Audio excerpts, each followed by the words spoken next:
بسم اللہ الرحمن الرحیم اللہ کے نام سے جو رحمان اور رحیم ہے۔ ان الذین آمنوا والذین هادوا والنصارى والصابئین من آمن باللہ والیوم الآخر وعمل صالحا فلهم أجرهم عند ربهم ولا خوف عليهم ولا هم يحزنون۔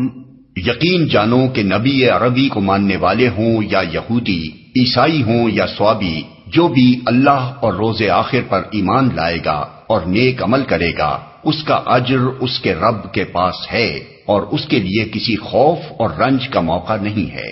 سلسلہ عبارت کو پیش نظر رکھنے سے یہ بات خود بخود واضح ہو جاتی ہے کہ یہاں ایمان اور اعمال صالحہ کی تفصیلات بیان کرنا مقصود نہیں ہے کہ کن کن باتوں کو آدمی مانے اور کیا کیا اعمال کرے تو خدا کے ہاں اجر کا مستحق ہو۔ یہ چیزیں اپنے اپنے موقع پر تفصیل کے ساتھ آئیں گی۔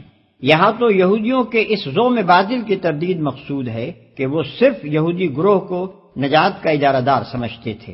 وہ اس خیال خام میں مبتلا تھے کہ ان کے گروہ سے اللہ کا کوئی خاص رشتہ ہے جو دوسرے انسانوں سے نہیں ہے، لہذا جو ان کے گروہ سے تعلق رکھتا ہے وہ خواہ اعمال اور عقائد کے لحاظ سے کیسا ہی ہو، بہرحال نجات اس کے لیے مقدر ہے، اور باقی تمام انسان جو ان کے گروہ سے باہر ہیں وہ صرف جہنم کا ایندھن بننے کے لیے پیدا ہوئے ہیں۔ اس غلط فہمی کو دور کرنے کے لیے فرمایا جا رہا ہے کہ اللہ کے ہاں اصل چیز تمہاری یہ گروہ بندیاں نہیں ہیں، بلکہ وہاں جو کچھ اعتبار ہے وہ ایمان اور عمل صالح کا ہے۔ جو انسان بھی یہ چیز لے کر حاضر ہوگا وہ اپنے رب سے اپنا اجر پائے گا۔ خدا کے ہاں فیصلہ آدمی کی صفات پر ہوگا، نہ کہ تمہاری مردم شماری کے رجسٹروں پر۔